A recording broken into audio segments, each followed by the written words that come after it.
सभी पत्रकार बंधुओं और भगिनी का अभिनंदन और स्वागत है। आज के इस प्रेस वार्ता को संबोधित करने के लिए हम सबों के बीच भारतीय जनता पार्टी के प्रदेश के प्रवक्ता आदरणीय प्रभाकर मिश्रा जी, इस प्रेस वार्ता में भारतीय जनता पार्टी के प्रदेश के प्रवक्ता आदरणीय जयराम विप्लव जी, भारतीय जनता पार्टी मीडिया के सह प्रभारी आदरणीय सूरज पांडे जी और इस प्रेस वार्ता में हम सबों के बीच भारतीय जनता पार्टी के प्रेस पैनलिस्ट आदरणीय सचिदानंद पीयूष जी। और अब मैं आज के इस संवाददाता सम्मेलन को संबोधित करने के लिए आदरणीय प्रभाकर मिश्रा जी से आग्रह करता हूं कि वह अपनी बातों आज के इस संवाददाता सम्मेलन में रखें। संवाददाता सम्मेलन में आए सभी पत्रकार मित्रों को नवरात्रि और छठ पूजा की हार्दिक शुभकामना से मैं अपनी बात शुरू करूंगा। मेरे साथ मंच पर मीडिया के सह संयोजक मित्र प्रकाश मालाकार जी, सूरज पांडे जी, हमारे मित्र और सहयोगी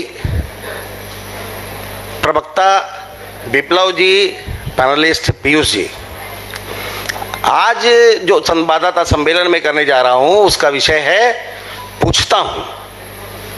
मैं बिहार के नाकाबिल इंडी गठबंधन के नेता तेजस्वी यादव जी से पूछना चाहता हूं कि वो जिस सभा में जाते हैं अपने पिता आदरणीय लालू प्रसाद जी को गरीबों का मसीहा कहते हैं।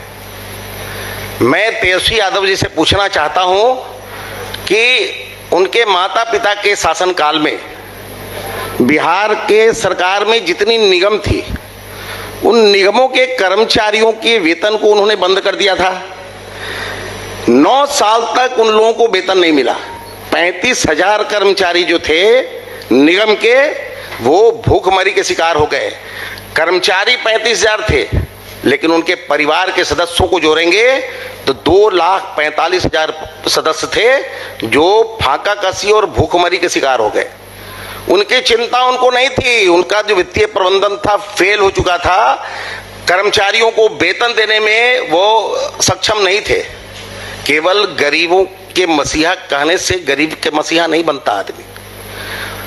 कष्ट इतना था कर्मचारियों को कि उनके परिवार के सदस्य आत्मदाह कर रहे थे, आत्मदाह कर रहे थे।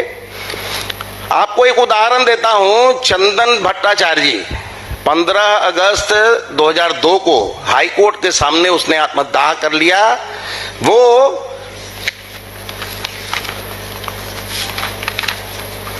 परितोष भट्टाचार्य जी जो बिहार राज्य कृषि उद्योग विकास निगम के कर्मचारी थे, उनका पुत्र था। उसको इस बात का शौक था कि वो अपने स्कूल का फीस नहीं जमा कर पा रहा था, अपने कॉलेज का फीस नहीं जमा कर पा रहा था। ये कैसे गरीबों के मसीहा हैं जो अपने कर्मचारी तक को का संरक्षण नहीं कर पाए, जबकि वो मुख्यमंत्री थे, उनकी पत्नी मुख्यमंत्री थी। मेरा सवाल है तेजस्वी यादव जी से कि उनको कुछ भी बोलने के पहले आत्मज्ञान करना चाहिए। अपने पिता और माता के कार्यकाल को पहले आत्मसात करना चाहिए, समझना चाहिए कि उनके कार्यकाल में किस तरह से बिहार सरकार का यूएसपी बदल गया था। बिहार ने अपनी अस्मिता खो दी थी। सड़क में गड्ढे थे कि गड्ढे में सड़क, ये बिहार के लोग नहीं जानते थे। विद्युत के तार थे, पोल थे, लेकिन करंट नहीं था। उसमें कपड़े सुखाए जाते थे। घर से शिल्पी गौतम कांड और पापरी बोस कांड के बाद घर से लड़कियों को निकलने पर प्रतिबंध लग गया था। शाम होते सड़कें सन्नाटा हो जाती थी सड़कों पे। उद्योग बिहार में अपहरण उद्योग अपना रूप ले लिया था, जिसका हेडक्वार्टर मैं प्रमाण के साथ बोल सकता हूं कि जिसका हेडक्वार्टर मुख्यमंत्री निवास हुआ करता था। उस समय रोजी रोजगार का जो हाल था, उसमें जो फुटपाथ के दुकानदार थे उनसे उनके परिवार के लोग हफ्ता वसूला करते थे। तेजस्वी यादव जी को इन बातों को भी बताना चाहिए।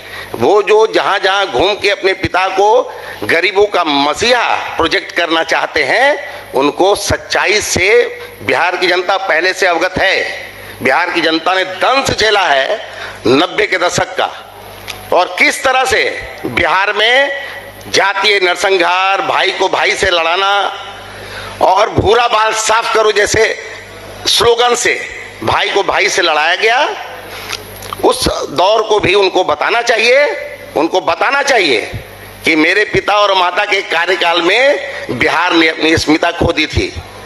तो केवल ये कहने से कि उनके पिता गरीबों के मसीहा है, किसी के गले में बात नहीं उतरती है। केवल चंदन भट्टाचार्य जी उदाहरण नहीं है, उनके बाद कई लोगों ने आत्महत्या करने की कोशिश की। विडंबना ये थी कि आत्महत्या करने के बाद जब कोई बच जाता था और अस्पताल जाता था, तो उनके पास इतने पैसे नहीं थे कि वो अपना इलाज करा पाते, क्योंकि उनको वेतन नहीं मिलता था कर्मचारियों को, तो वो मृत्यु को प्राप्त कर रहे थे। तेजस्वी यादव जी से पूछना चाहता हूं कि गरीब के मसीहा लालू प्रसाद जी का जो ये चरित्र चित्रण मैंने किया है, उसके बारे में उनका क्या कहना है। विषय आज का, देखिए, आपको करबद्ध प्रार्थना आप लोगों से है। आज का विषय गरीबों के मसीहा का चरित्र चित्रण है, तो और मैंने तेजस्वी यादव जी से इसका जवाब मांगा है। मेरा आप सबों से आप प्रार्थना होगा कि इसी विषय को आज रहने दें, नहीं तो मेरा विषय मर जाएगा। इस विषय से जुड़ा हुआ कोई प्रश्न हो तो अवश्य पूछे। राजद की तरफ से ये कहा जा रहा है कि लोग बेरोजगारी महंगाई की बात न करके 2005 की पहले की याद करते हैं। 18 साल से तो सरकार में आप है बिहार में, फिर भी आज मजदूरों का राज्य बिहार बना हुआ है। अपने पिता से इस बात का जवाब मांगना चाहिए कि किस तरह से उन्होंने बिहार को कंगाल किया। देखिए, बात आई है तो मुझे ये भी बताना पड़ेगा कि गरीबों के वोट की तिजारत की उन्होंने, तो तिजारत करके उन्होंने अपने परिवार को राजनीति में स्थापित करने की कोशिश की और घर भरने की कोशिश की। आपको ध्यान में होगा, लालू प्रसाद जी अपने परिवार के साथ वेटनरी डिपार्टमेंट के चपरासी के क्वार्टर में रहते थे, और आज आकूत संपत्ति के मालिक है उनका पूरा परिवार। तेजस्वी यादव जी घूम घूम के अपनी प्रशंसा करते चल रहे हैं। उनको ये भी बताना चाहिए, अगर युवाओं की उनको चिंता है तो उनको ये जरूर बताना चाहिए कि उन्होंने 26 साल की उम्र में 53 बेशकीमती संपत्ति के मालिक वो कैसे बन गए। अगर इसका मैकेनिज्म बिहार के युवाओं को वो बताएंगे तो मुझे लगता है कि बिहार के युवा भी तरक्की कर जाएंगे, लेकिन वो नहीं बताएंगे इसलिए कि उन्होंने भ्रष्टाचार किया है। आज मीसा भारती का भी एक बयान आया है कि अगर इंडिया का विषय, आज का यही विषय है। विषय लालू जी को गरीबों का मसीहा बताने पर है। विषय लालू जी को गरीबों के मसीहा बताने का है। बहुत बहुत धन्यवाद।